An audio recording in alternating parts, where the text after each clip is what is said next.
Oh, these are interesting questions. Bubbles make you fat? What the f? That's so funny. I also have the biggest ass on the show. And I became like emotionally attached to this very specific type of pillowcase. And I'm like, f you all. You know what? I'm gonna go crazy and I'm gonna blow people's minds. Which you know is gonna stuff your drain up. And you know you can't use baby wipes. So it's a very valid question. So thank you for asking that.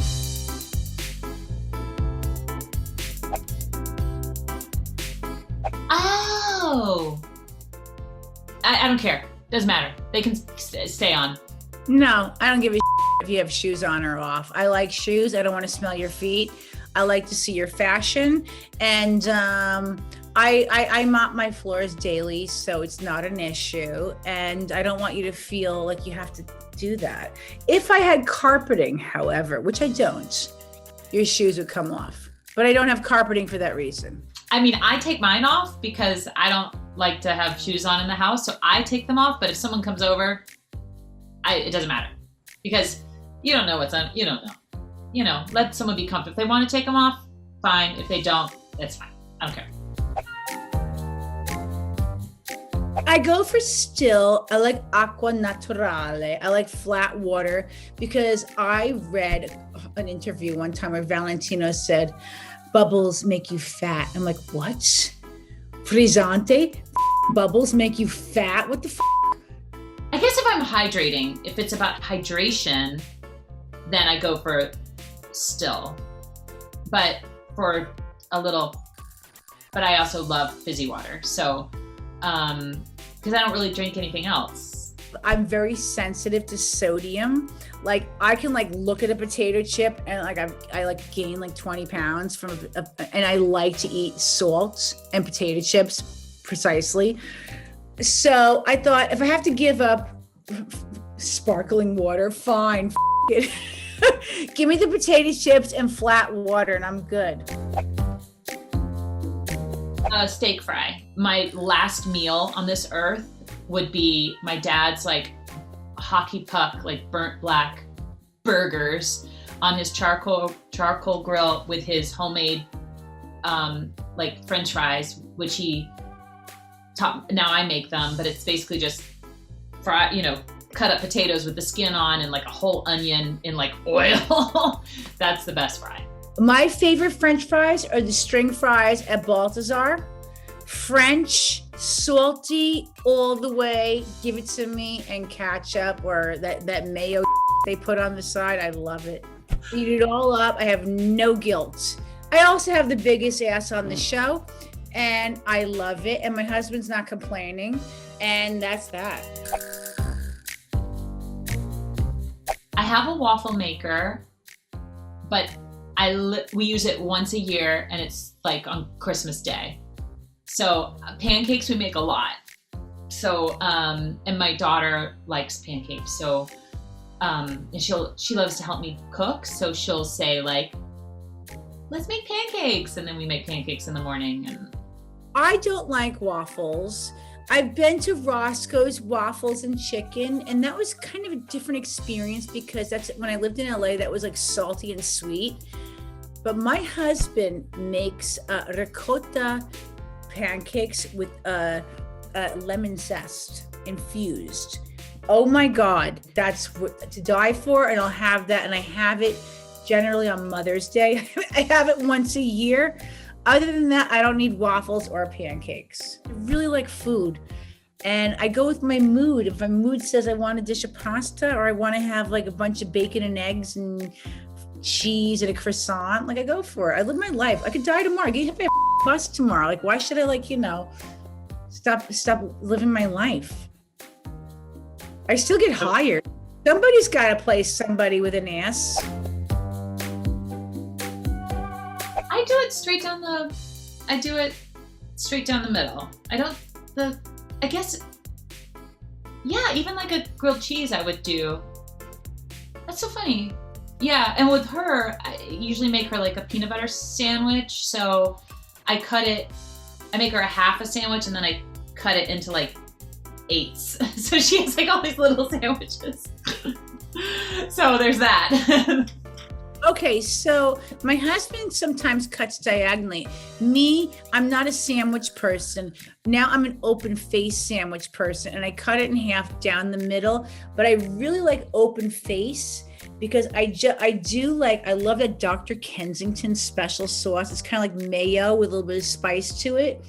And then I might add some avocado, a little bit of turkey, some fresh crispy lettuce or arugula, and then I drizzle it with a hot pepper, olive oil, salt and pepper, and I go like this.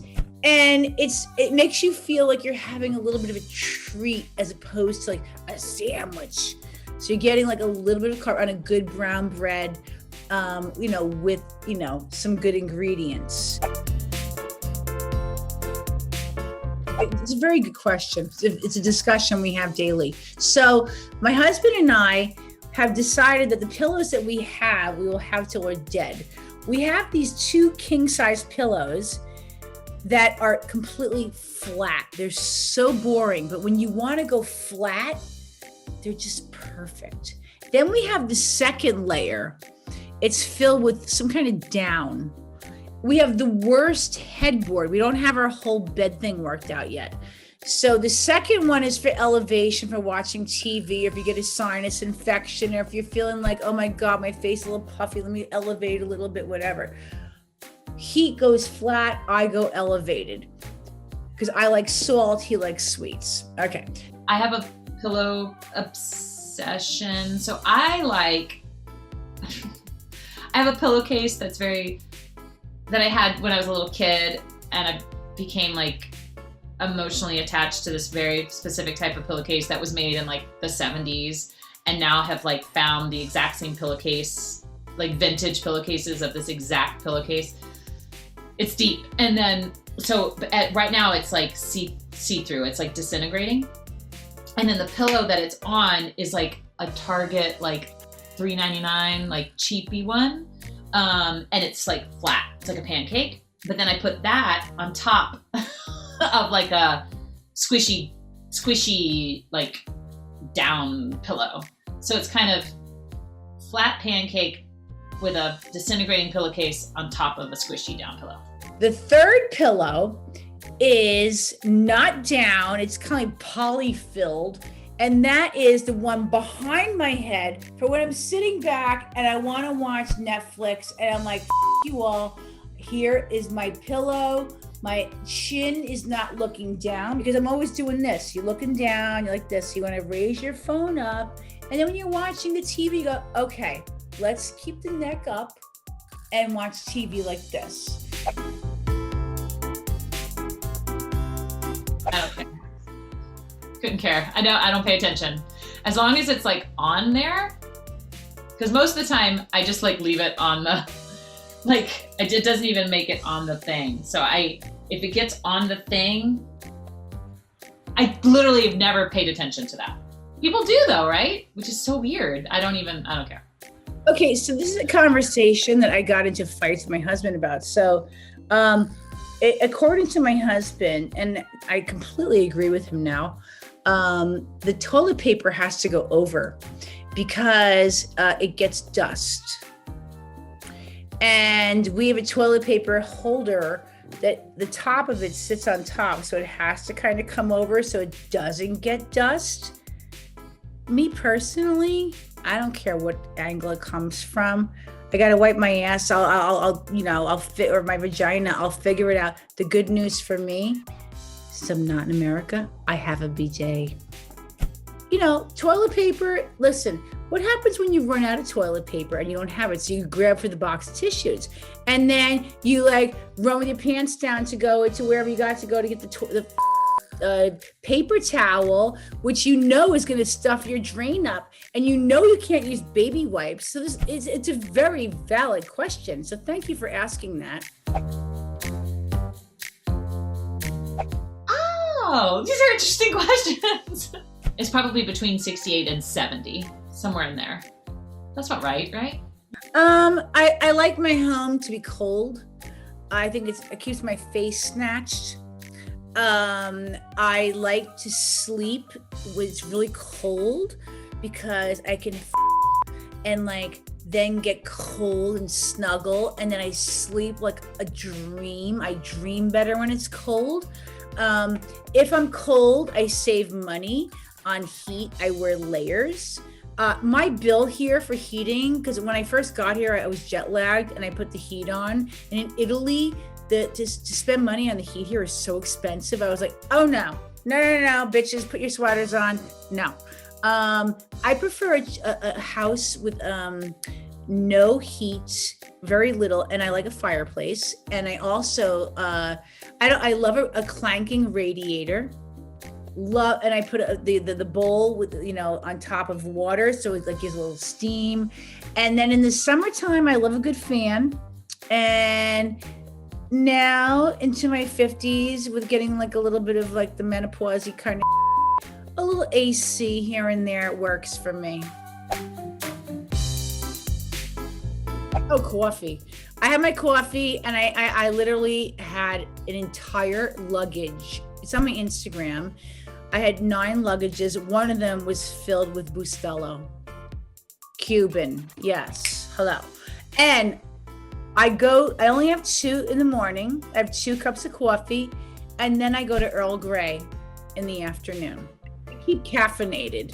I love to speed, but I don't want to have more coffee because I also have insomnia, and the acids are in my stomach are not the best, and also it dehydrates.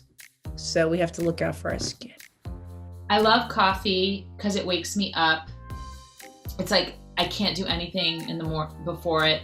I don't like tea because it reminds me of being sick. Makes me think I'm sick. Because I feel like you drink tea when you're not feeling well.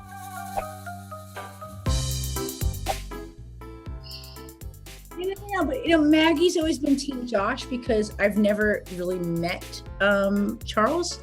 I met Charles finally, I think, in season 7. I think that Maggie loves Liza so much that all she wants for her is to be happy. So I think that if she goes Team Charles, she'd be okay with that. Team Josh was always something great because Josh and Maggie have a great relationship. But Maggie is open to Team Charles 100% because if that's what makes Liza happy, that's where Maggie's investment is the happiness of her friend. You know what? I'm going to go crazy and I'm going to blow people's minds and I'm going to say Team Josh. Wow. Okay. Those questions were intense and deep and made me really, truly have to dig deep. So thank you, Good Housekeeping. And make sure to check out Younger Season 7, premiering April 15th on Paramount Plus.